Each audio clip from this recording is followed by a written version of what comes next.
2:40 a.m., July 7th, 2014. Twitter for iPhone, @Mark_Hizzle. Just bought into the main event day 1C. Not fucking finishing night again. Oh. I'm East Coast Sam. And I'm Legend of Ben on Poker Stars, and we are back for another installment of the Two Fish at the Table Poker Podcast, covering the second half of the 2014 World Series of Poker main event, and second half being episodes 9 through 16 of, again, one of the most heartbreaking, shocking, and storyline-filled main events of all time.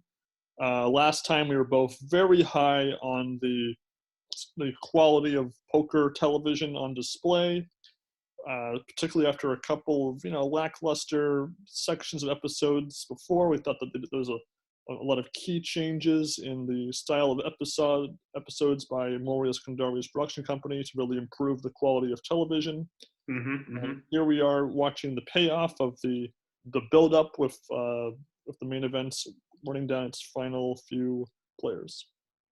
Yeah, I mean, we've really liked not just the editing style, but also just how much character moments there are. Obviously, the big two characters of the first half of the season being Mr. Kyle Karanen and Mr. Curtis Reistad and their incredible, legendary interaction. But we also get plenty of moments from Mark Newhouse as well as a lot of the November Niners. Like even in the very first episode, we get a very quick glimpse of Martin Jacobson. So it's very nice how they're sort of setting up the characters here, giving each one a little bit of time to show their characters, which I felt was lacking last time with, not that the guys last time were too mean or underdeveloped, but they didn't have as much charisma. But here we're definitely seeing these stories built well early on.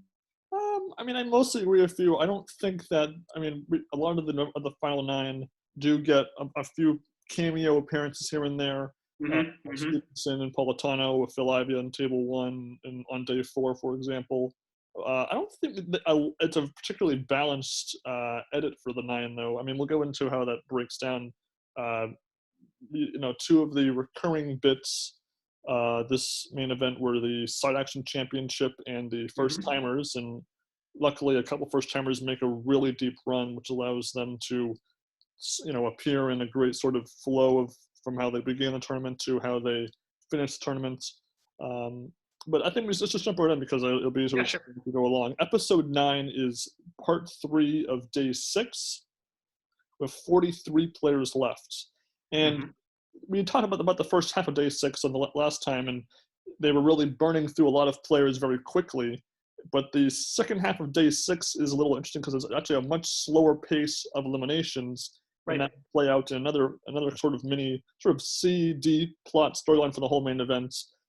With Dan Smith taking the helm of that plot line for the most part. On table 1, we continue with most of the same table from earlier in day 6. Mark Newhouse, Dan Smith, Will Tonking, Zaichenko, Roberts, Kemps, and Aaron Kaiser, who in this table will move to the outer tables mid-episode.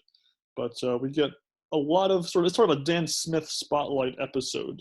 He had been sort of a sideline outer tables player for most of the coverage up to this point. This is kind of his big moment breaking onto the screen.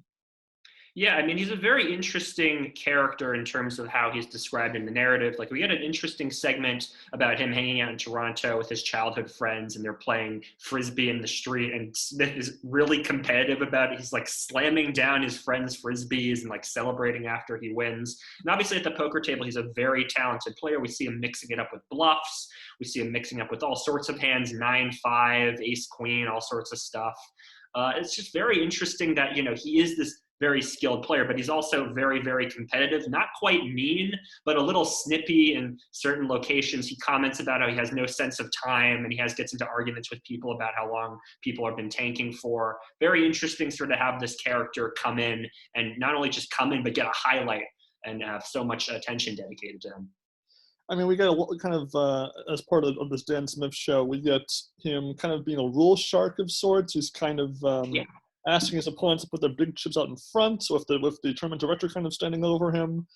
He's talking to the guy, the director during a hand, like, about payouts into the break during his overly long dramatic fold of ace queen pre-flop against Saichenko. This sort of stuff like that, which might not make him the most sympathetic player in the world, given how the antics kind of come across at the table. But I will say that he was kind of, I kind of liked his handling of the whole Aaron Kaiser situation when that table gets moved to the outer tables. I mean, the highlight of the episode for me is, as I got to call it, the Kentucky Justice hand. Yes. Aaron Kaiser. The episode takes place during it's kind of a unique main event bubble episode because there's with 100 players and below, there's a page about every 9 eliminations, and with 37 players left, there's a substantial pay bubble. It's kind of when the pay jumps kind of get substantial at this point in the tournament, and Aaron Kaiser is doing whatever he can to make that 37 to the 36 pay jump by tanking, and we as the audience get to actually watch a lot of that paused action, so it kind of puts us in the shoes of his tablemates, which is kind of nice. And Dan Smith ends up kind of getting suckered in by Aaron Kaiser's pocket aces, which makes 3 aces on the flop. Aaron Kaiser tanks for several minutes pre-flop, post-flop, pre-being shoved all in, post. He puts in 85% of his chips in pre-flop and then tanks before the last little bit goes in. It's again, considering we had not seen too many habitual tankers in coverages, it's kind of wasn't old. I mean, Kasuf, we'll get to that later, and that'll be kind of a different story. But it's a very amusing hand where Dan Smith actually turns some outs with a real flush draw, and then Aaron Kaiser does make the winning hand still on the river and doubles up to a medium stack. But it's a very fun hand to watch. Yeah, and they do a good job in the edit actually letting these hands play out. We've talked about this over the 2013 and this season. They actually allow us to see how long the hands are and get a feel of how long he's been tanking for, and we hear players talking about it. They do a good job building that narrative. And Kaiser seems like a nice guy. I mean, he's not doing this like Kasuf will eventually do it to tick people off. He's just trying to sort of make an extra money jump. So, it's an interesting character moment again from just everybody that we see. It's interesting that Smith is just saying 11 outs for Kentucky Justice and is just openly rooting to bust a player, which we haven't really seen, which is very interesting. Yeah, and as we said, because that table gets moved to the outer table, the new table one, we get guys like Kyle Karenin, Devonshire, Dan Sindelar, Luis Velador, and Tom Serra Jr. It's kind of our real introduction also to Luis Velador, who hadn't really been shown at all up until this point. And again, these are some characters, a couple we've seen, Karenin obviously being a regular feature early on, and a couple of other guys that will make it into day 7 and will be relevant to the action then. And a couple of pretty fun hands to watch. We get a pretty amusing Brian Devonshire hand face after he gets went into some bad luck on the run out of one hand, and then we get the Tom Serra Jr. Snap call special, exhibit number A, or exhibit number 1, where he'll just assume he's good with some mediocre hand and then pay off a huge number of his chips. So again, we get some good table setting for the action to come on that table as well. He snap calls twice. He snap calls twice with bottom pair. I mean, Devonshire has a combo draw on the flop, and Tom calls. Okay, that's fine. Devonshire hits the straight on the turn and puts out 420. He snap calls, and then the river 775, and he snap calls. I mean, I get that he's an amateur. We'll talk about how he busts out later on, but I mean, I just don't understand that play. I wrote WTF next to it. Well, Norm tries to justify it as well. I'm sure he must have put Devonshire on big cards, and the board was all small cards. But even then, it's silly. It's just silly. Bottom pair, yeah. And so, again, I think it's a pretty enjoyable episode. I like that's Kentucky Justice Part 1 with Dan Smith and Aaron Kaiser on the outer table. And that feeds into the next episode because the episode ends still on that bubble. Right. With, the bubble occurs with 37 left, maybe with 1/3 of the episode left to go or something like that. And then we still have that many players left as the next episode begins. Again, kind of breaking from the norm of where usually a bubble type level moment would be reached by the episode. Here we have let that continue out to not have to rush things or skip over something that could have been useful to see. And so Yeah. with episode 10, the last part of day 6, we have the same featured table, and that our table obviously still intact for that action.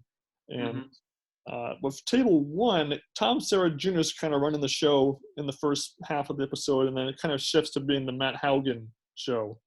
Right. Haugen kind of was not a main featured character early on, but had been shown enough hands earlier in the tournament that we were familiar with him and his very laid-back, mellow, composed style. Yeah, I mean, it's interesting to see the contrast between these two guys. Sarah being one of the first timers who they've been hyping up the whole time. Haugen, who again has sort of been kind of coming in and out, more low key. Sarah's also fairly low key at the table, but he pulls off some crazy moves with Jack 10 against Leaf Force, who also Leaf Force being somebody who's, been brought up in the broadcast, but finally we get to see a little bit more of him. It's interesting, how they're just developing both of them and how they're weaving their stories together, and we really get a sense of their styles of play and how the amateurs really play differently than the experts do. Yeah, and this episode brings us down from 37 players down to that magical 27 players for day 7, and as a result, we lose some players that were pretty fairly common at our table edit baits. Guys like Don Gua, who was one of the first timers still alive, will meet his end here. Placey, who was the DraftKings King of the Night a couple episodes ago. Bust, Aaron Kaiser in Kentucky Justice. It's part 2 for us, but they refer to it as part 3 at the table. I'm not quite sure what part 2 was by their metrics considered, but just another brutal hand for Aaron Kaiser to be a part of, because he gets pocket aces, flops a set, allows Dan Smith to turn some straight outs, and then gets raised all in on the river when he bets, and he has the second nuts. So it's one of the, and even he kind of thinks like, I cannot believe that I have him in this spot. He cannot fold it, but he doesn't snap call, which I mean, pretty much means you're worried about Queen 10, like legitimately. And Dan Smith does collect his chips back because he had lost a decent chunk to him in the last episode, and it's just brutal. I mean, I guess I have to call there too, but even in the back of your head, you're like, there's no way. But I think, because it reminds me, Dylan Grano had the same problem on day 3 of 2012. That went around a straight issue of 3 aces, and luckily he gets the pay jump, so it wasn't all for naught. But I'm just shaking my head at that. Yeah, I mean, it's tough. I mean, Kaiser raises 225, Smith calls. Flop gives Kaiser the set. He makes it 250, Smith calls. Check, check. Kaiser then leads out for 450. Smith now shoves. Yeah, I mean, I don't know. It's a tough spot, but I think you got to put it in. It's a top set. If he gets there, he gets there. It's Dan Smith. Dan Smith, too. Yeah, I mean, he's a crazy player, Dan Smith. So I think you got to do it. It's a tough spot. But now, one slight point against this episode is that it felt the need to show us a flashback of the earlier Kaiser Stan Smith hand, which was one episode before. Keeping in mind that most of these episodes were aired in blocks of 2 episodes. So literally, if you were watching that night when it was airing on ESPN, you literally just saw that hand maybe 30 minutes ago. So it's again a silly choice to have a flashback like that, if you ask me. Yeah, I'm with you. I mean, I don't mind a flashback, again, to previous year's coverage in order to build their narratives and show. Because, we got, again, Leaf Force, we have Devonshire, we have a bunch of players who are making their second or third deep run. I don't mind necessarily showing them again, but the episode prior, especially when these episodes are airing back-to-back, it just doesn't make sense. Other action this episode, we get some, again, Matt Haugen kind of has his roller coaster end of day 6. Ends up busting to Devonshire, who kind of gets into this kind of a weird, like, half needle, half like nice playing a few kind of moment where he says, your carotid goes nuts when you have a big hand. I mean, what the heck, man? I mean, Haugen's wearing this kind of this loose, like basic, like, white t-shirt, so I guess his neck is kind of on full display and stuff, but it's just a weird comment to say like that. It is a weird needle, yeah. It's and Devonshire too has been like a fairly laid back guy. He hasn't really gotten out of line in terms of his comments. So to hear him say that is just very odd. I wonder if it's one of those things where he thinks he's being nice by saying it, but it comes across as the opposite or something. Yeah, I mean, I've heard that from players, talking about each other's tells, and it just kind of comes off as a little creepy. Like you're paying attention to somebody's body that intimately at a poker table. It's a little weird, yeah. Yeah. Haugen is the final bust out of day 6, so that does take the players into day 7. Hmm. Some of the other bits, I mean, by this point, there's really kind of 4 first-timers left. Don Gua bust, that kind of leaves 3, Scott Mahan, Billy Pappas, and Tom Serra Jr., which actually is pretty impressive of 27 left to have 3 guys like that, considering Yep. we began that first-timers all the way at the start of the coverage. So that was a pretty impressive turnout for them. We do get a bit with Tom Serra Jr.'s Ohio home of his grandmother and pizza. Kind of a nice little family table setting, backstories, information about him. And again, we've discussed how it can be misleading when they actually fly out to that player's hometown, especially not if they're not Right. Yeah. localized in Las Vegas, because it kind of plants the idea that maybe this person makes the final 9. So again, a little misdirection is always helpful to keep your audience guessing. Yep. And I went to school in Northeast Ohio, and I can tell you that I didn't go to that particular town that Tom Serra lives in, but it is perfect. Like you would think it's anywhere in Northeast Ohio. All of Northeast Ohio looks exactly like that. So it's kind of nostalgic for me to see that again one more time. My only other takeaway from day 6 is you really get a good glimpse of the style of how Mark Newhouse like physically puts chips into the middle. Like he kind of has this like hand, like he's like it's a So casual. He just flings in. very He's just casual. And I wonder if it just that kind of extends to his whole approach to poker and life. Like, no big deal. Put the chips in, and we'll see if that works out for him very well. But and oddly enough, even though we said before that the main storyline of the back half of the main event is Mark Newhouse, he's not really touched upon too much in the back half of day 6. He kind of was a medium stack for the most part. I think he ends day 6 kind of in the middle 9 of the chip counts, as they so like to give us that 999 chip leaderboard graphic as the day ends, leading into day 7. Yeah, I mean, to give you a sense of where the chips were at, Jacobson was the chip leader with 22.3. Velador was in second with 16.6. So Jacobson had a very good day. He was on top of the stacks. Newhouse was 10th at 6.8. So, toward the middle, but still had plenty of chips to play with. And actually, several of the November Niners were in the top 9. So they were all fairly chip healthy all the way through. The lowest ranking November Niner was Van Hoof, actually, with 5.4 million. So still had plenty to work with. But, all the guys did fairly well throughout the tournament. It wasn't like, we've seen in years past how one of the more, one of the November Niners is sort of one of the bottom stacks and has just a great day 7 and surges to the top. That didn't really happen here. Well, that feeds well into episode 11 because Kara Scott at one point actually mentions how the top 5 stacks have a pretty large, disproportionate percentage of the chips Yeah. total in play. And again, a lot of these players that were in that top 5, you had guys like Jacobson, you had guys like Dan Sindelar, later on Yorton Van Hoof. These guys that we'll see progress throughout the tournament were in a very comfortable spot for pretty much all of day 7. And Yep. it just goes to show that's how important that those accumulating chips in the older days are, because it lets you it influences your ability to play hands on the last day as you wind down and the pressure is mounting. Mm-hmm. With day 7, part 1, 3 tables in play. This is actually a very busy episode, I think almost to a fault, because they go down from 27 players down to 19. Yeah. Which is crazy because this is when we have 4 episodes for day 7, not 6 like we had in 2012. It's Mm-hmm. back to that standard 4-part structure. And you would think, you could spread out the eliminations, 4, 5, 4, 5 like that. But this is basically double that. So it's a very busy episode, and 2 bust outs actually get kind of skipped over, as I say, meaning that we don't actually see the actual hands play out, which I thought was a little bit odd. But nonetheless, it's their way. But we get a fairly balanced distribution of what tables are losing players. We've seen sometimes where that's kind of off balance. One table has way more bust outs than the other one. Table 1, we have, now again, we're not going to see these 3 tables for very long because we're going to go to 18 players in the next episode.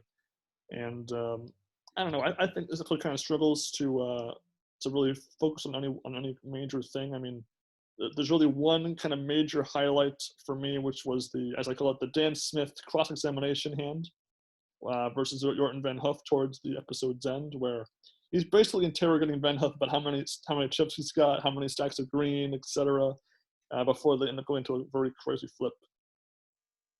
Yeah, I'm with you. I mean, I agree with you that the steady clip of eliminations. It's okay to do that, in my opinion, if you just want to, move on quickly. There aren't too many, stories that you develop from the players you busted out, except that Karanen is one of the guys who busts out, and you've spent so much time on him. Sure, we get a Kara Skye interview with him after the fact, and he talks about his performance in the year, but I wish they'd spend a little bit more time on him. We'd only seen, a little bit of his action before that. I think we only had one other hand from him in this episode beside his bust out hand, which is disappointing.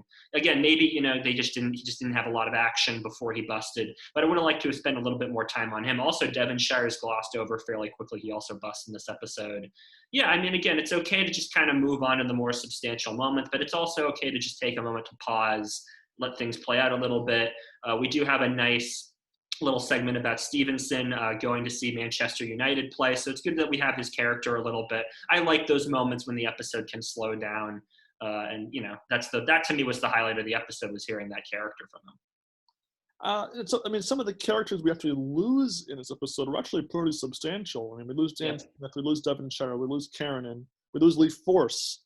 A couple of those kind of trying to make a second deep run in the main events narratives kind of end here. We lose Roberts, who I know from 2 Months, 2 Million. A big fan of that, and a couple other guys again get the off-screen elimination treatment, which even pretty much in any media, you never like seeing someone die or lose off-screen. That's the kind of thing you like to see happen on screen. But I mean, I kind of understand why, because there's it'll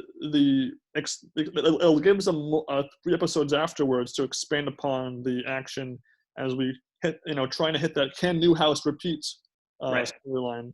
I mean, Newhouse does bust one player. He busts Dempsey in 27th, or was it 26th or something like that? One of those two. But I'm okay with sacrificing one day 7 episode if it means the next couple are a lot stronger. So, and I think that kind of happens for the most part. But so let's go right into it. So episode 12, part 2 of day 7 takes place in less than 1 level. The last episode took place over 2 levels. So this is 19 players playing down to 16.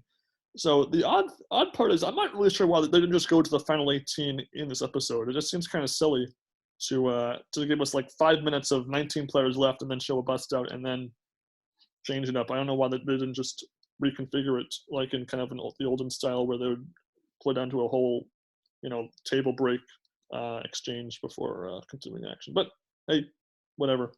Yeah, no big deal.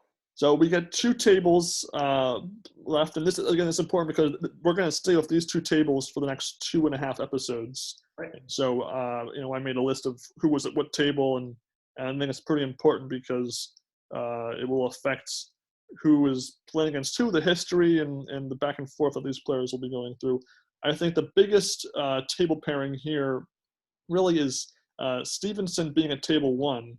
He gets involved in some pretty big hands at this table 1 going forward, particularly against guys like Tom Serra Jr., Mark Newhouse. Some pretty big stuff happening there. And Van Hoof kind of, some of it's off screen, but a lot of it is on screen where he's kind of really ramping up the wrecking ball and wrecking through that table. Yeah, I mean, it is interesting, the dynamics between the 2 tables, and also just the dynamics of the players themselves. Sarah's still mixing it up, still blasting away, bluffing with 8-7. It's very interesting. One of the things about the tension as it builds down to the final 2 tables and then the final table is just how players adjust to the circumstances. And it's interesting to see Van Hoof, who, again, has been mentioned before, and we've seen some hands from him, really step up in the action and start to chip up so often. And it's interesting, again, how we've mentioned Newhouse, lackadaisical at the table, kind of just sitting back, flinging in chips whenever, mixing it up a little bit as well, but also playing, fairly conservative, playing sort of a fairly tight game, not really willing to, not really sort of adjusting from his table image as a whole, just sort of casually putting things in, which is interesting. Well, you say conservative. I disagree. Newhouse makes this horrendous play against Felix Stevenson, putting in about half his chips of ace 9 when Stevenson is ace king. That's true. Yeah, that is true. It's funny. Stevenson just gets handed chips upon chips whenever he's ace king. That's the funny thing here. But I would say probably the most heart-wrenching storyline of this episode is the narrative of Mr. Scott Mahan, who even amongst the first timers there's just kind of that like average Joe in over his head, like can't believe he's here, just trying to hang in there. He had been short stacked from pretty much end of day 6 into day 7, and he gets some traction here. We see him win a couple of nice hands in this episode, chipping up, a couple million up to like 5 million, 6 million, and then he meets just the most brutal ending against Larabe possible, which is emphasized by Mahan's kind of like frustrated, like fist pump into the air, like oh, when he gets rivered by Larabe's flush. It was when Mahan had flopped 2 pair. It kind of reminded me of the movie Dodgeball when Gordon kind of gets knocked out in the finals. He's like, kind of reminds me of that little thing. And it's just heartbreaking. Mahan's crying afterwards. I mean, of all the first timers, he's the only one to cry after busting. And you just feel awful for him because he was going to be in the midst of things. He was going to have over 10 million chips had he survived that, 14 outer or whatever it was on the river. And it's pretty heart-wrenching. It really is, yeah. I mean, they give him a segment earlier in the episode talking about coming from this town called Elk Point and how he got money to go to the WSOP, and then he goes and he's so proud that he's mixing it up and so happy to be there. So just to see him crying afterward, and Kara just basically stops asking him questions. He just starts thanking his hometown and thanking him for all his support. That's just like, it's so emotional to see.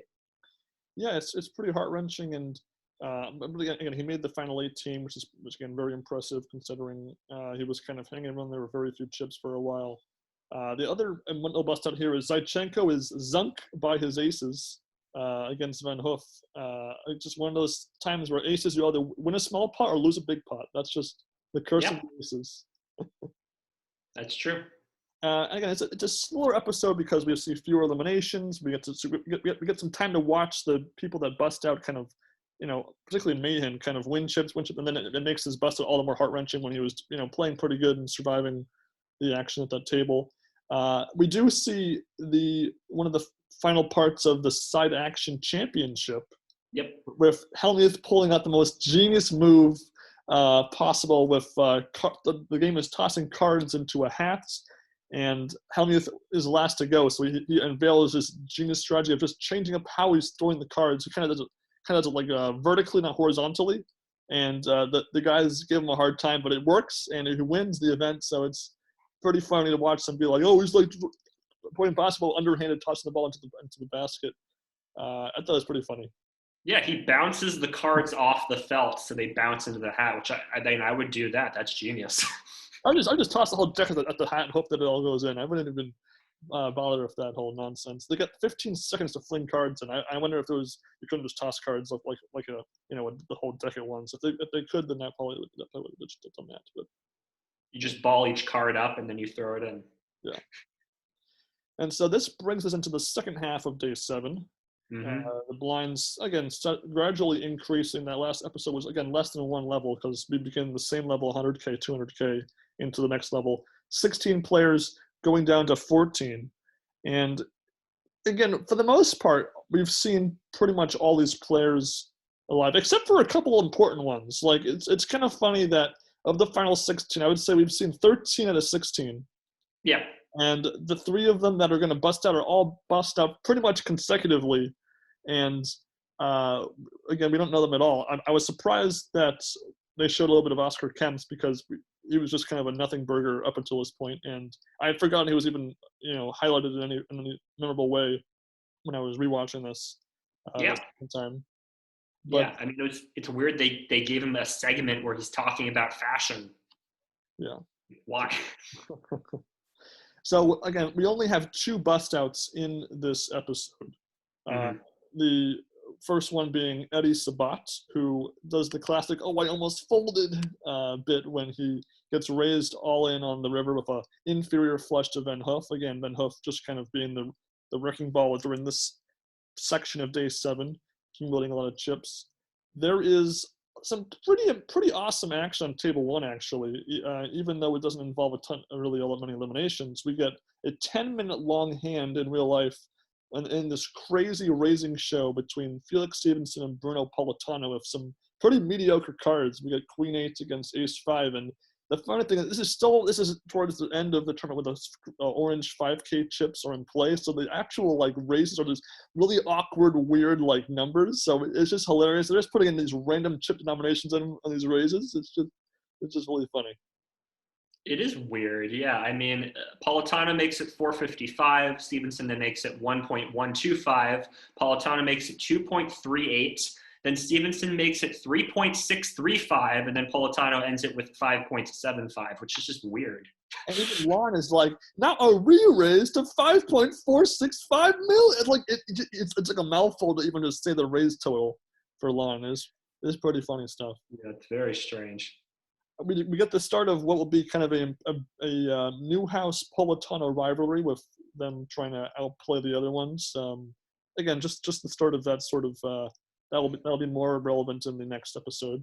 Luis Velador, this is an important point, makes an issue of folding Ace King pre-flop, not willing to risk all his chips or most of his chips with Ace King pre-flop, and he gets kind of half criticized, half supported on Pro Analysis, actually, where it's the idea of, being willing to flip or thinking that you have an edge and you don't need to flip for that many chips, which I think is a fair point either way. Yeah. If it was me, probably I go for the flip because I just want to not, put myself in a spot where I have to, rely on my amateur skills to do the right thing. But I don't know. I think Velador, he played pretty solid, and he thought that he could handle it. When you're seeing guys like Tom Serra Jr. snap call of crap hands, maybe you're okay with maybe not gambling on a flip. Yeah, I see the logic there. I mean, again, as an amateur, yeah, I'd probably take the flip with Ace King against Queens. Stevenson's a tough player. Granted, he doesn't have as much tournament experience as Newhouse and the other players do, but I still think he's a tough player, and I'd want to try to just take him out however I could, and I'd go with the Ace King. I can't believe that Felix is 24 years old at this point. He looks like he's 30. Like, I know, right? Crazy. Another one of those situations where I'm just shocked that someone is younger than me by that much. He looks older than me. I mean, yeah. And Tom Serra Jr. kind of, his play is probably the spotlight play of the episode. He again returns to the snap call special. He makes some pretty crazy, aggressive re-raises pre-flop of Jack 3. We could see him do a little bit of that earlier on day 7 also. But then all of that, good vibes and solidish, timing is undone by his, as he calls it, a spew with King Queen, where he just makes an atrocious 4-bet for over half his chips in a pretty action heavy hand, and he really could have made something of his tournament if he had not done that, and he ends up burning through 11.6 million chips with King Queen going right to Stevenson, who is just a chip magnet for these awful plays, and he's out in like 15th place as a result.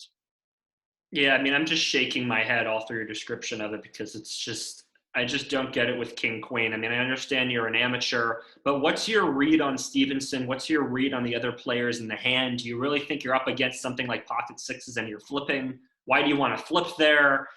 I just don't get it. And yeah, I mean, it's just a bad play. I mean, Serra took it well. He said that it was a spew. He shook everybody's hands in the interview after the fact. He seemed fairly grateful, but it's just still such a punt. It's such a punt.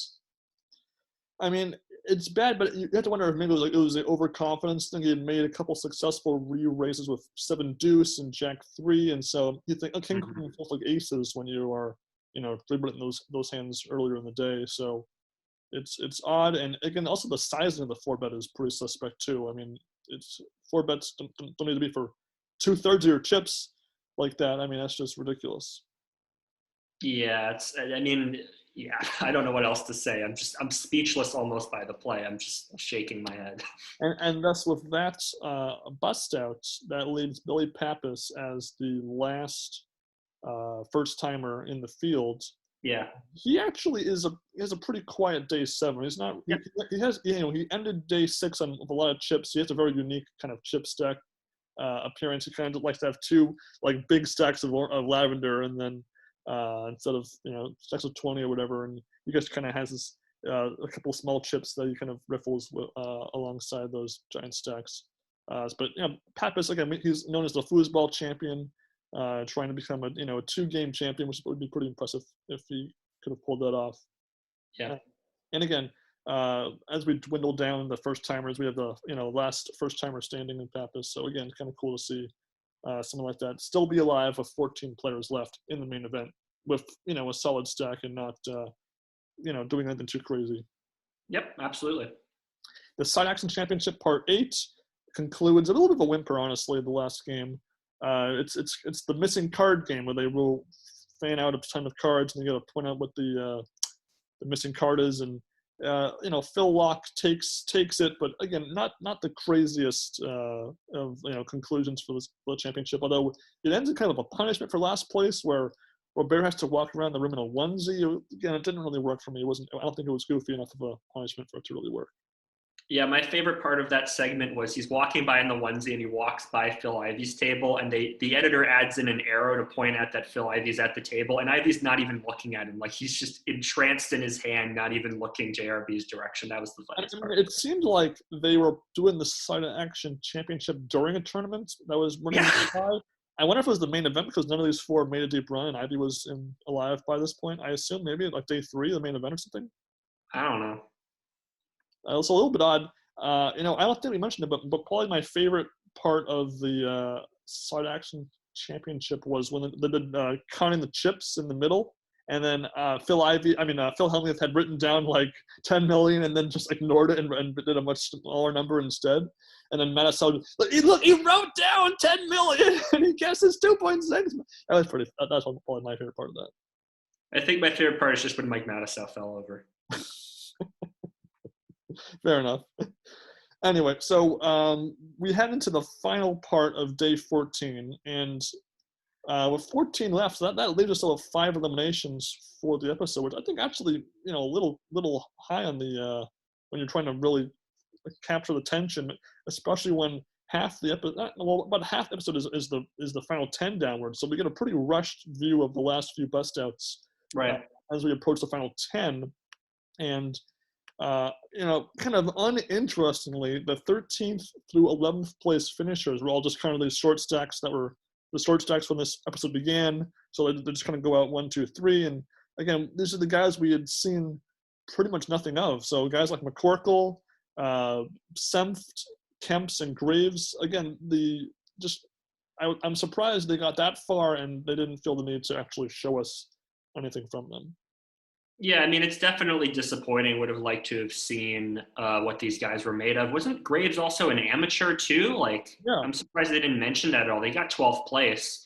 I mean, it's a kind of odd editing choice. I am glad they actually showed those bust out hands. We do see Newhouse knocking out two of the guys, so a little bit more of characterization. Newhouse again was kind of low on chips after losing a few to Politano, but there's the mind games between Newhouse and Politano are very entertaining. So they play a couple of huge hands. Politano gets the better of Newhouse first with actually he kind of makes it this crazy pre-flop raise of 7 deuce. Newhouse kind of chases him pre-flop and bluffs into Politano's 2 pair on the river, and Politano does his usual hand like snap clicking, trying to work it out, and of course Norm chimes in. Let's try to remember the respect for Pokemon. It's a great line. Great line. And then that hand kind of plays a factor later on when Politano makes a bad call with second pair when Newhouse had flopped a set. And that hand kind of shapes the action because Newhouse kind of gets to a solid point and Politano kind of drops a bit where he will kind of stay for the rest of the tournament. Yeah, it is definitely an interesting dynamic, and probably my favorite Lon line of the whole season is when the 2 comes off on the flop and Lon just goes, and there's a deuce, of course. Like, he's almost disappointed that Newhouse is hitting the set. I mean, it's Politano, we've seen sort of very animated, Newhouse less so. Their clash is just sort of interesting, just on character levels, to see these two different players, different styles go heads up. Yeah. Yeah. And a couple of odd points here is that the players seem to have trouble playing with the 250K base chips, and Yeah. that also was an issue with the one drop of this year with the 250,000 chips. I don't understand it at all. I don't understand, because you are literally staring at your chips and they have the numeric value on them, and so I don't understand why people can't just put the right number in. Or worse comes to worse, if you know you're having trouble with them, just verbally announce the name of your bet size or the action call or I raise and then or whatever. I don't understand why that's so difficult. Could just be fatigue. I mean, they've been playing for so long. The tension. This is the final main event where they would use the 250,000 chips. So you have to wonder if maybe player outreach, or maybe they're kind of superfluous. When you have 100K chips, they have the big 500K chips afterwards. So you don't really need to have the $250,000 chips in play, really. Yeah, it was definitely unusual. It happened multiple times. I mean, especially also when the players put in the chips, they would often, I noticed a pretty big uptick in that they would sort of look at the dealer, announce their bet, and then put the chips in, which I think maybe they were just, I don't know, it was very strange. Yeah. But again, these are the little details that players pick up on, that tournament directors would learn. And again, it shows you how directors are trying to improve the game, micro detail by micro detail. So now we get, a much more, probably an easier flow of play nowadays compared to, so again, some progression of poker on a micro level. So of the 5 players that bust in this episode, 4 of them we know nothing about. And so it kind of hurts the emotion of that final hurdle to the final table. Yeah.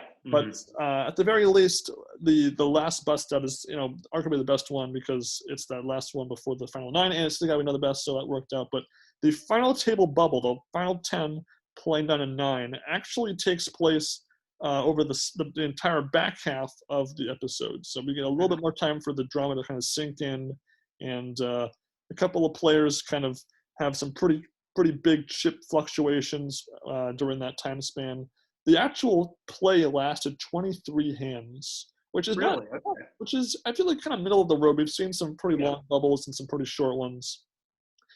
Will Tonking was actually the short stack when 10-handed play began with 6.2 million, and Luis Velador was in 4th place with over 23 million. And so those are kind of the 2 stacks I was most surprised by the final result when the final 9 would roll around, because Velador, kind of like Mortensen, kind of chokes at the during the final stretch of the play. Yeah, I mean, and also Larabe was only at 7.3. I mean, the short stacks were fairly short. Van Hoof had 37 million to start the final table, so very, very big imbalance. But Velador, sort of being hyped up as the only 2-time bracelet winner left, one of the more experienced players. Grinders talking about how both Newhouse and Velador are his friends and how they're both very experienced and he's had years of experience with them. It's a very unusual plays from him, but also just unusual plays from everybody. I mean, Jacobson's accidental call with Ace Jack, and Tonking manages to double up through him. Just very odd. I mean, Newhouse exposes a card by accident when he's trying to fold. I mean, I don't get what happened, but something was just going on wrong on the bubble here. Well, it's funny you mentioned Grinder, because I think Grinder kind of jinxed his friends here, because, I mean, with 10 left, you have 2 friends in there, and guess what? They're going to be out next too if you're going to. Yeah, I remember just thinking, like, what must Griner must have felt seeing Velador bust in 10th, and then he goes and watches the final table and sees Newhouse bust in 9th again. I mean, geez, what must he have thought? Yeah. So Velador actually did not win a single hand during 10-handed play. He was still fairly, the first 16 hands, he went down to about 20 million chips. So down 3 million, not terrible. The blinds were 200K, 400K. And then he ends up not folding ace-king pre-flop this time to Larabe, who has aces. Again, for half his chips, he puts in with ace-king, and then he gets just destroyed over the next 5 hands. Loses like, a million here, a million there, a million there, until he's on about 6 million on the 23rd hand of final 10 play. And then at that point, he bus shoving in the 4s against Newhouse's 5s. And again, a little bit of the tilt kind of, I can't believe I can't win a single hand here, come on. Probably a vibe from Velador, but Newhouse is the wrecking ball in this episode. Van Hoof was kind of the wrecking ball in the last couple episodes. Newhouse does it to one of his close friends, and at this point, Newhouse, compared to his very short stack on 2013's final table, he's third in chips with 26 million heading into the final table. So huge contrast in as far as the expectations you would expect from him going forward. World a difference compared to being in 8th place the year before. Yeah, I mean, he's at 26 million with Politano being the short stack at 12.1. I mean, Newhouse is in very, very good position. Obviously, I mean, if Grinder's your friend, I mean, imagine the other friends you have in the game. So you've got so much time to prepare for the final table. You have so many friends and connections that you can rely on. I mean, his training must have been sick, right? Well, of course, right? But before we get to that part, I think it's important to mention that as far as how well we know the final 9, one thing is, we didn't actually see a couple of these guys on the featured table until the final 10. Van Hoof was never on the featured table. Pappas, never. I think Sindelar was, but he wasn't really shown in a hand. Yeah. So about 1/3 of the table really never on the featured table. And again, they all at some point got a segment or two. I think maybe Van Hoof didn't, but like a segment, not just an interview. But Newhouse, because of the focus on plotlines like Newhouse and Karenin and even Dan Smith, we don't know this final 9 as well as maybe we could have. I wouldn't quite say it's as bad as some of the years past, but I think it's kind of in that middle ground of in the rankings of our last 10 main events. Yeah, I mean, Newhouse and Pappas are both very well developed. You get good senses of both of them. Politano, we get just a good sense through his table presence, the facial expressions, the hand gestures he'd do. I'd say Sindelar, I mean, yeah, he's like a Las Vegas pro, doesn't seem to be super charismatic, not trying to slight the guy or anything, but just doesn't really bring a lot to the table. Larabe, he's sort of the young gun, he's 22. We see, quite a bit of his play, but not so much of his personality. And then Van Hoof, Jacobson, Tonking, Stevenson are sort of toward the bottom, and that again we sort of get a sense that they're decent players. Stevenson, we have that moment of him watching soccer, but not too much in terms of their personality. Yeah, and again, Stevenson, we did see the very, very start of the main event with Phil Ivey a little bit, talking a bit. So again, that helps a little bit, but considering how, again, this main event, I felt like it was kind of a mixture of the last couple main event style of showing a lot of poker and the classic. It's kind of a combination of the classic and the modern poker as far as the edit, because we see, because it's not trying to show us every level in such painstaking detail. It's showing us the important bits and then giving us some good stories. So again, in that middle ground of on the story front. Yeah, but, I mean, it's a good mixture of stuff. But back to your point now. Obviously, these episodes, as they were airing, were leading up into the live broadcast of the final table. And the biggest story, of course, Mark Newhouse, back-to-back final tables. Can he beat his 9th? Everything seemed like he was primed for, at least a top 5 finish, maybe. Newhouse himself, it's been shown in other, I think on Run It Back with Remco on Poker Go on YouTube. He thought that this was a softer final table compared to 2013, which I think is completely false. I think they're pretty equal, if not maybe. I mean, Jacobson was a top pro in a lot of senses. He had a lot of big wins. He was a high, big buy-in regular. He had a lot of multi-million scores, and so again that kind of weighs the scale. And Larabe, young guy, maybe okay, you can dismiss him. Pappas being an amateur, foosball is his main thing, not poker. But I don't know. I don't think you can just dismiss this table as a given for you. Yeah, I'm with you. I mean, J.C. Tran was obviously the big presence in 2013, being a multiple bracelet winner. So maybe he was sort of thinking about that, in terms of skewing his judgment. But yeah, I mean, I guess he just didn't have enough time to see how Van Hoof and Stevenson played. They both played fairly good games throughout the main event. Yeah, Larabe and Pappas weren't great, but they both held their own fine. I mean, I thought all the players held their own fine. And Jacobson, had made something like 4 4 WSOP final tables, and he got in second in a bunch of events. Yeah, I don't see how you can just dismiss these guys as being amateurs at all. I agree. And so again, I saw this final table live. It was only my second time watching it live, and of course I was rooting for Newhouse and Pappas. Those were my two I was rooting for. I was a fan of Jacobson too, but more so later on, not so much when action first began. And so you could imagine the actual action was hard. You were just pounding. You're like, you want to see Newhouse do well, and Newhouse was up and down the chip leader, the chip counts the whole night, even when he was even when he had was playing pretty good. The actual episode itself, again, we get 2 parts for the final table. Part 1 goes from final 9 down to final 3, which was after the first of 2 days of that table. So the action stopped at final 3 and then carried on to the next day. Therefore, part 2 would start there also. So you can imagine that part 1 would take a very long time. This is before they broke things down into 3 days of action. So they actually played for almost 12 straight hours, 4:40 p.m. Vegas time to 4:30 a.m. Vegas time. They played 244 hands that first night. And the action actually doesn't start in the episode until hand number 33. There's a lot of the small hands, which is a shame because really for me, that was the most tense part of the final table was who's going to bust out first? Please, oh God, not Mark. Thank you. Please, no, God. Thank you. No. And conversely, Jacobson picked up a lot of the small hands. He would find opportunities to raise or put his stack in, and that's how he managed to sort of stay in the hunt. So it's a little disappointing that they skipped so much. Well, so Newhouse had big game of 26 million, and he would kind of fluctuate from that 6 down to 16 up to 24, in that 20-something million range, but down from his peak as the day began. He actually lost the very first hand. And that was he raised a button of like Queen Deuce and lost a couple million to like Tom King or something.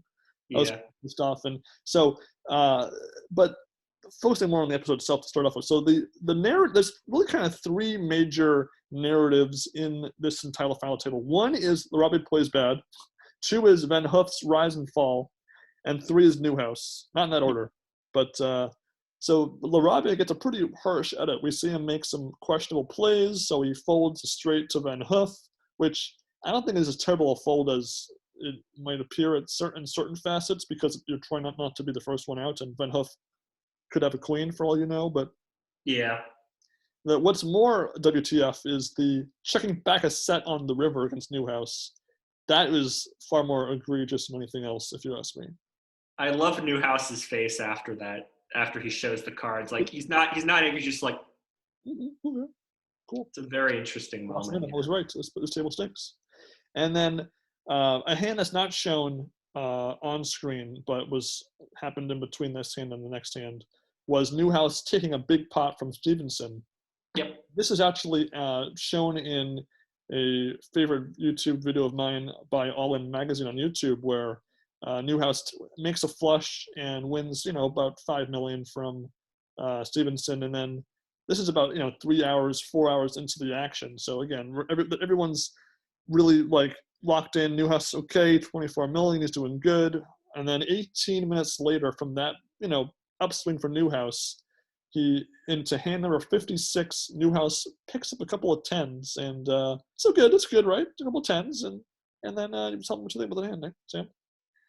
So Van Hoof makes it 1.1 million with 8-7, pretty standard sort of big stack play. Newhouse calls. Tonking makes it 3.75 with queens.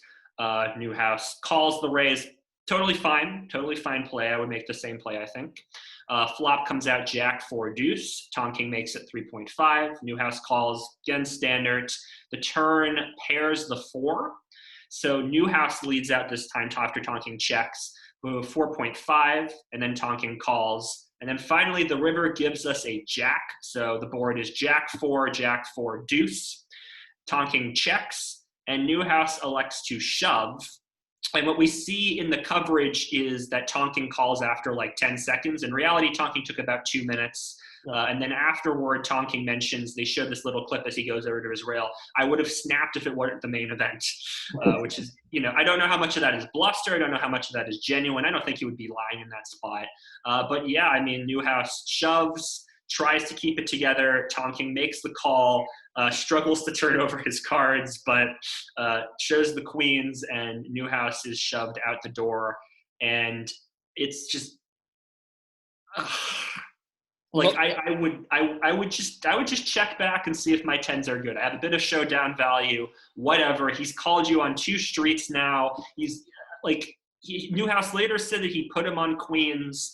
I mean, I think if I have queens, okay, if you got ace-jack, you got ace-jack. I mean, I think I'd still call you there. I just don't get the play. I don't get the play. So when I saw this happen live, this was the first year of the main event where we actually saw the cards after the action was finished pre-flop. Then the cards would flash on the screen. Years past, we wouldn't see them until the hand was completely over. So we knew, as the audience, that Newhouse had the worst hand, flop, turn, river, and so it made watching his play on the river just like, I'm gonna have a heart attack watching this thing, because there's no way this is gonna work, and he's gonna be outgone 9th. And even the logic of, well, Tonking, there's no way Tonking thinks that Newhouse would bluff and risk being 9th again. That was the only hope we were clinging to watching this live, and it is. It's arguably the most shocking elimination in the history of poker. Maybe Ivy in 10th and 03 to Moneymaker, maybe. But it's crazy. It took place about 1/3 into the episode.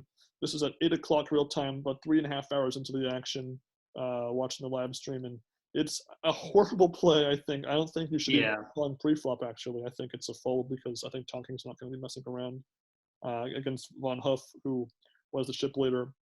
And it's arguably, for me, the biggest, most shocking, craziest hand of the whole main event. It's probably, for me, it wins that award for me. Yeah, I'm with you. But unfortunately, because we have to move on with the final table, we don't get too much time for it to really sink in. We have to move on to more eliminations, because in the next 30 minutes of the episode, we lose 5 more players. So it's fast paced. It really has to keep rolling. And so Politano, who wasn't even shown in a hand up until this point, busts hand number 100 of the final table, by the way. So we actually had sort of survived a lot of just folding around. To at least not finish 9th. He had flown in 150 fans with him from home, so you can't finish 9th if you do that. So you kind of let the Newhouse let him off the hook there. Right. And then Stan Sindelar, in the very next hand shown, busts 6 hands later, real time. And again, we hadn't seen him at all prior to that hand. So again, it kind of ruins some of the idea that he was, a factor at the final table, which he kind of was. He played a few hands before then. And so again, we're rolling. Again, the pace is very fast. We have Larabe playing more substandard poker. He doubles up Billy Pappas's kings when he has king queen suited, where he just did not have to shout to re-raise. He could have just called and seen a flop, and then as finally already ripped him a new one on that awful play in the live coverage version. Yeah, it's a shame they don't have the live coverage. I would have loved to have seen this. Even at 2x speed, I mean, just hearing all the commentary and seeing it all play out. If you can find the live version of the Newhouse bust-out hand, I really recommend it, because of just how shocked everyone sounds. It's so good. So Lon even says, "Oh my goodness, back-to-back November 9 final tables, back-to-back 9th place finishes." And then in the edited version, Norm says, "He's not number 9, he's Mr. November 9th." Yeah, but I like Norm's live remark better, where he's just completely just like almost demoralized. He just goes, "It doesn't seem possible." Like, he's astonished by it. But yeah, if you can find the live version, if you have the live version clipped for whatever reason, please upload it. We'll give you a shout out, because I'd love to see that again. Yeah. And so Robbie busts to Van Huff on the next 25 hands later in real life, next hand on the coverage. It'll be just with 5 players. And then here, Van Huff finally encounters some opposition where Stevenson doubles up through him in a lucky break and hand number 199. And then Pappas and Jacobson kind of square off in a big flip. And again, 5-handed play, a pocket pair against a big ace. Those are going to happen sometimes. Pappas actually gets crippled down to 50,000 chips, which at the time was less than a 1 ante. Kind of funny. Because and then he actually gets a pretty good hand of his next hand all in with 2 sevens, but then of course he runs into 2 jacks and busts in 5th. So our one remaining first timer out in 5th place. He says in an interview he would have liked to maybe gone a little bit further, but 5th place is still very impressive. He was again not a huge chip stack really at any point in this final table. So to get 5th place, still pretty good, especially when you have guys like the chip lead. The top 2 stacks were still alive. Stevenson and Van Hoof. Jacobson, arguably the best player at the table, still alive. So again, it's a pretty impressive finish nonetheless, 5th place. Quite right, yeah. And then Tonking, after he had busted out Newhouse and the center doubled up in that hand, he was chip leader briefly and just never really made a hand the rest of the night. He just kind of steadily chipped down, and so you can kind of see that frustration as he shoves in 2 pocket deuces pre-flop and ends up losing to Jacobson. Although the actual run out was actually a pretty favorable run out for Tonking, and you can even see in Martin's face, he just kind of laughing out. Oh, flush draw, no big deal. Straight draw 2, okay, I'm still ahead at least. That's a pretty funny reaction by Jacobson during that run out. It's a great reaction because Jacobson he's been staying fairly focused, fairly calm the entire time. To see him just kind of smile is just very interesting. Yeah. So again, if you take away the Newhouse, bust out hand, it's not really. It's a pretty fast paced, not super compelling selection of hands and sort of flow of this first half of the episode. I mean, it's not boring. It's not bad. It's just that compared to some of my favorites like 09, 2010, where everyone kind of would have these crazy roller coaster rides, for the most part, the top 2 stacks stay in the top 2 stacks. Jacobson kind of, chips up and kind of ascends, but really there wasn't a ton of, ups and downs of all the players. It was a pretty clear-cut sort of flow. Yeah, I mean, beside doubling up Stevenson, Van Hoof, this was really his night. He was doing very, very well. He ended the night with almost 100 million chips. So, I mean, this was his tournament to lose. Jacobson, yeah, I mean, he found his spots well. Obviously, he got lucky with the 5s against Pappas's ace-jack if that flip goes the other way. Obviously, Jacobson busts, and who knows how Pappas turns out. But, yeah, I mean, that's just, again, one of those sort of flukes with, real life. Van Hoof non-countering any opposition just doesn't make very much drama, with the only real drama coming from Newhouse. And the only other things that I want to mention is that there's actually kind of a fun little zip line ride bit with all the players. They show them on this new zip line ride at Las Vegas. It was during the live feed a lot more prominent. They would show each player individually and stuff, and it's actually a pretty cool montage, kind of the I will montage, where each player says I will yada yada yada, I will yada yada, in relation to the final table. So that was kind of a cool editing choice too. And then also we get a brief montage, which was a pretty important part of the whole table, was Jacobson's all-ins pre-flop. He would usually raise from the button, the small blind, the cutoff, whatever, with Queen 7 plus. I need 2 cards better than the composite median hand, and take it down about being called. So that was kind of how we stayed alive. You mentioned it earlier a little bit, but I think there was it was a formal montage in the episode for that. Right. So yeah. And so the final 3, Stevenson, Van Hoof, and Jacobson, for the final episode number 16. They play this section of the night was only actually 68 hands. Yeah. Or no, sorry, it was more. No, sorry, it was more than that. It was 240 on part 1. It was about I think a little bit more than that. I think it was like 80 hands. Sorry. Yeah, it happened fairly quickly. The first hand they showed wasn't the first hand of 300 play, so that's what got me here. So I have to write it out here. Interesting note here is that with, again, Van Hoof still a chip leader, and Stevenson and Jacobson kind of in the, close to each other there. There was a slightly different edit choice for them. So they showed a lot of hands that were consecutive. Yeah. I was in the blogs seeing what hand was shown when, And the first 3 hands they show in this episode were all consecutive, for example. Really? Okay. 260, 261, 262. And they did it a couple of times, which was unique. But otherwise, I mean, as far as 3-hand dynamics, the main drive pairing Van Hoof just kind of losing big, losing down, the kind of the frustration factor going on. I think the 2012 3-handed play was better than this one. Oh yeah, 2012 was way better because there was a lot of back and forth there. I mean, Balsinger had the chip lead at one point. Yeah, I mean, everybody played okay. I mean, Van Hoof, everything was going right for him the first night, and then he puts on the sunglasses, and they're like his kryptonite, so he just sort of fell apart. And yeah, I mean, Stevenson and Jacobson both found decent spots, but nothing too exceptionally exciting in terms of the hands here, I'd say. Yeah, the hands not super interesting. The introduction though was a when I win, when I won, Yeah. and that was kind of cool. Kind of fed into the intro from the last episode too. But the attempt a narrative of Van Hoof's up and down day, but really it was all down. And then there's an even weaker attempt at heads up play being balanced, like, look at this, if the citizens in a fight back and not just. Because Martin Jacobson dominates heads-up play the whole time. Like, yeah, maybe the card distribution was favoring him as well, but it was really at no point would you, as the viewer, even think for a second that Felix was going to win, because even when he wins a couple of hands, the chip deficit was never even close. Compared to I mean, it was Jacobson just killed 3-handed. I mean, he was just doing so well. I mean, pretty much from just when he doubled up through Pappas onward, I mean, he was just top notch. Mm-hmm. And compared to the heads up with Farber and Ryan Reese, which got the full episode and definitely had a bit more of an up and down, back and forth vibe to it.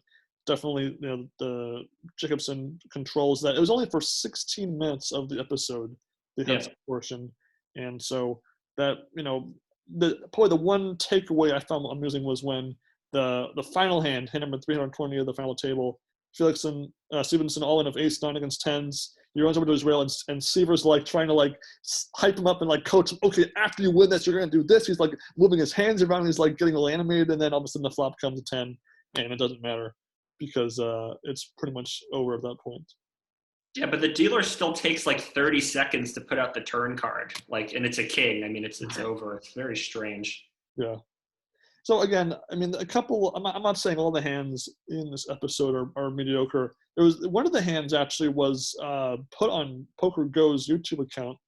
The Stevenson shoves swings momentum hand, where he doubles up with a shoving second pairing. It's called by third pair by Van Hoof. Kind of an odd choice to show that. I don't think it's swing momentum so much. It's just more of another example of Van Hoof, falling in the chip counts. But I don't know. I mean, again, the foul table, they can be pretty hit and miss in this style of the main event, because the first half feels rushed and the second half isn't as rushed, but it's often a lot of kind of meh hands shown. So it's kind of it's an odd balance of getting the right hands shown in the edit.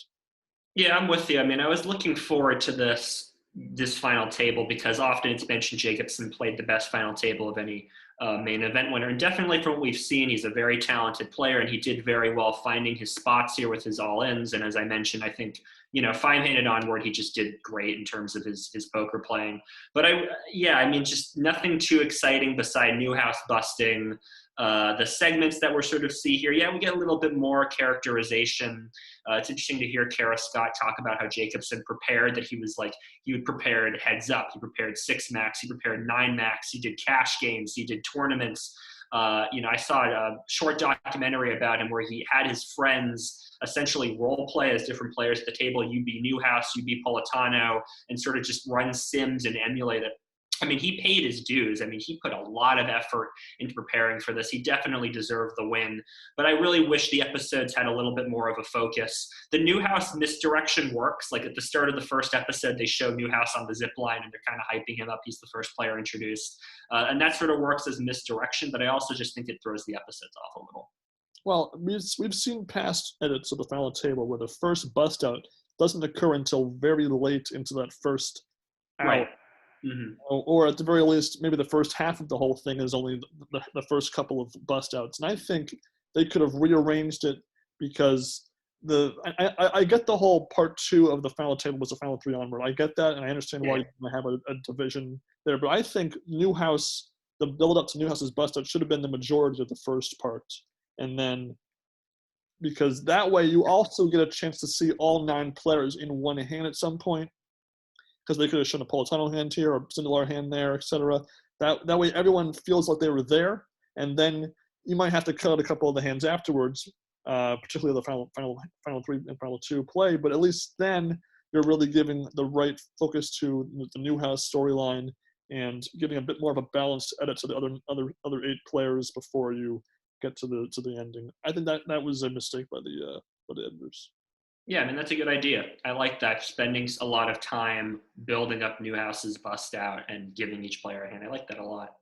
Even if it's not even showing hands that he was in, just showing every player in the action briefly, and then that way it makes the tension of the audience a bit more hyped up for the shocking ending. But nonetheless, again, a bit of a whimper for the final table. I still think it doesn't sink my overall thoughts on the entire main event. It's just more of what could have been better rather than what was bad. Yeah, I mean, I like this main event overall. It's definitely a step up from 2013.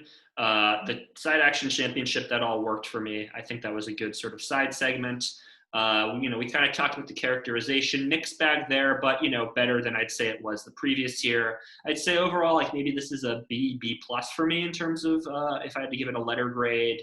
The final table, while, didn't have too many exciting hands, I did enjoy what I see. I mean, I wasn't bored by it watching it or taking notes. I thought overall it was a fairly good season with a lot of just good moments and good characters, with just a few things here and there that I think keep it from being truly top notch. I'm maybe one notch more positive than you, because I love the first timers narrative of the main event. The side action championship was very good. Wasn't too much else as far as recurring bits, so it really was a bit more focused. And again, some of the strongest storylines we've ever seen in the main event, with Newhouse and Karen in particular, and a lot of players that we got to know through both their play and their personalities. Politano, Dan Smith, Rystad. We got a little bit of Ivy in there too. So we got a little bit of the new and the old, so again, a pretty solid main event altogether. And again, fewer episodes, so a bit more tighter, not as much fluff. And compared to the 24, 26, 22 episodes of years past, where there was just some complete slog fest episodes, we didn't really have any of those besides maybe episode 1. So it worked out pretty well. And again, a lot of the choices made by the editing and the directing will carry over into the next couple of main events. So again, they're learning and evolving along the way, much like any good person should be. So that was great to me. Yeah. And I guess to round things off here, if you were going to give an MVP or favorite player of this main event, who would you give that award to? Good question. So in terms of play, I mean, it's tempting to go Jacobson and say that he was the best player and that he deserved the win. I'd say Karanen also was a pretty good player and did sort of well finding his spot. Stevenson also did fairly well. In terms of narrative and personality, I would say it's a tie between Rystad and Newhouse. Newhouse, just sort of the pathos of his storyline, back-to-back final tables, back-to-back ninth place finishes, and then Rystad just for pure entertainment value. It's fair. I mean, if we had nominees for that award, I'd put Bill Cole in nominees for that award. I wouldn't give it to him. But I would give it to Karanen because he played very well. He handled himself. He handled that Rystad situation both good and awfully. So I kind of give him props for kind of being on both sides of the coin there. My favorite hand of the entire main event, even though it's a bit of a cheat because the live version was so much better than the episode version, but the Newhouse bust out hand has to be my favorite hand of this main event. Yeah, I think I'd go with that too. I do really like the hand where Politano, does the calculations and manages to call Newhouse. That was a good hand. Bill Cole's, living the dream hand was also nice. Yeah, I mean, there were some definitely highlight moments, not quite meme moments, but definitely some good hands to sprinkle through. Yeah, and again, as far as my favorite Norm quips, I would say there's some pretty good ones in this entire main event. But the one that scars my heart the most was his Mark being Mr. November 9th moment when he busts out. There's still an imprint on my chest from when he said that. Yeah, Mr. November 9th is terrific. I love that one.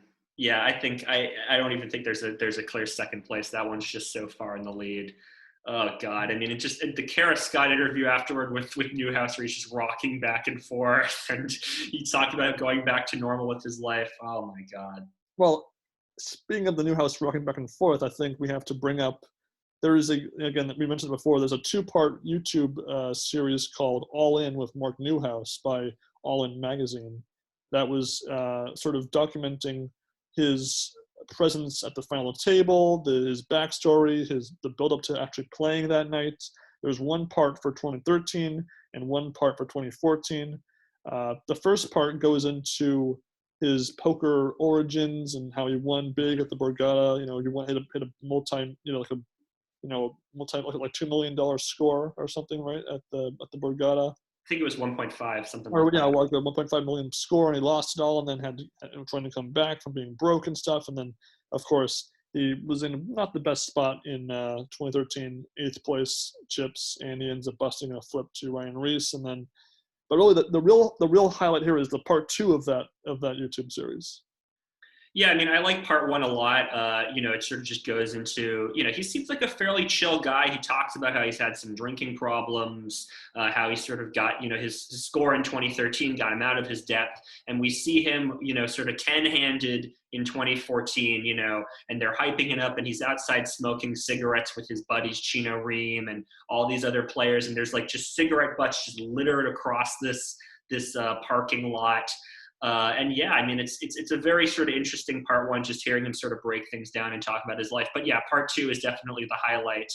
All In Magazine got to accompany Mark. They did like a photo shoot with him back in like July. And then finally November, they go up to his hotel room, and he's got like a printed out version of the poster there. I think in terms of like the heartbreaking moment for me of that 2-parter is he's got a poster of him on the front cover of All In Magazine, and it's seeing double, and it's, him in front of a mirror. And he goes, you know what, hopefully I'm going to buy a house this year, and I'll hang this up in my house. And you know that he's not going to buy a house. So it's just like the dramatic irony of that moment, so heartbreaking. And then they show him immediately after he busts out, and he's so dejected, but yet he's trying to keep it together too. He doesn't really want to let out. And he's hanging out with his friends, and he's smoking cigarettes, and he's just like, it's heartbreaking. Well, it's funny because it really seemed like the interviewer kind of got this intimate sort of look into Newhouse, because Newhouse kind of lets him into his life. Right. Sometimes documentarists kind of get ingrained deeply, and it kind of makes gives them a little bit better access to the heart of the matter. And Newhouse, he's like talking to reporters. He's like rocking, kind of like, the reporter's saying, "What does this mean for you in poker?" Nothing. I'm not talking about it. And then he just bursts a cigarette. Is walking over to the elevator to his room. The guy says, "You can come to the room if you want. We're going upstairs." And then probably the craziest part is when, I forget the reporter's name, but he's talking to his boss about what they went over, and he was saying like the lights were freaking dim in the room. The movie was just total sadness. And Newhouse, his life was kind of on pause for 4 months because he didn't know how much money he was going to have to figure out his housing and his life. And so again, and that plus the trauma of just having happened to him again a second time, and this time it was really all his fault. Like the first time you can kind of just say it's variance, it's the deck, it's my chips, okay, but this was 100% something that he did not have to do it himself. He blew it. He didn't have any preparation. It was sort of known that he was just sort of going to walk in raw. It showed in his play a little bit. And again, it's a great watch. It's like a 10-minute long video, so really it's not a huge time commitment. I recommend it for anybody joining us in this sort of watch back of the main event. It's just sad. But it's a great little mini. I mean, I'm surprised it only got like 35,000 views on YouTube, because it's really, really, really something. Yeah, it's a two-part. Each is about 10 minutes long. Yeah, All In Magazine. They're no longer in business. They folded a few years ago, and that's unfortunate because they also did a couple other videos. Did one about Jay Farber, him talking about his life after he got second place in 2013. Did a couple on Phil Ivey. I think they did pretty good content overall. I mean, these are just two very very good, just to the point videos, and it's just heartbreaking. And the video ends with like, hey, maybe he'll go back go back to the final table in 2015. And he hasn't really done anything since. I think he's kind of stepped away from the game a little bit. So Well, I saw him in Vegas playing the main event this past yeah. year. He had a whole new hair. His hair was super long, like in this like ponytail. It was long, but it looks like the same guy. I mean, he's 29 in this main event, so he's my age. Hard to believe he was my age during this whole thing. I don't know if I could have handled such trauma, but I also wouldn't have shoved the tens there. I wouldn't have played the tens like that in the first place. I mean, he hit over half his chips in the middle before the river, so I don't know. Yeah, just bad. But anyway, I think that kind of was some great sort of added flavor to this main event, was those All In Magazine videos. I think it was worth mentioning. We'll put a link to those videos in the YouTube description for you guys to check out if you're interested. Mm-hmm. And from there, I think that concludes our thoughts on this main event. Yeah, I mean, this was an interesting season. I'm definitely curious to see how things pick up going forward. Different narratives. Obviously, we're not going to have Mark Newhouse again, so it'll be sort of interesting to see how they characterize the people moving forward. Well, the 2015 main event is kind of in the same style as this one, episode count and edited choices. But there is compared to where we had two sort of part one, part two main characters in this 2014, we have one main character in 2015. One big, very notoriously shutout happy player in the main event. A guy that we owe some gratitude for a lovely shutout on a live stream of his, Mr. Daniel Negreanu. We'll be discussing him in much detail going forward for this next main event. But that is a story for another time. Thank you, Daniel. Thank you, Daniel, though. And again, thank you to everyone who has been listening for this long. We will see you next time. Again, enjoy your poker, enjoy your TV, and enjoy your poker TV. Have fun. Fold pocket tens. All right, guys. See you next time. Bye.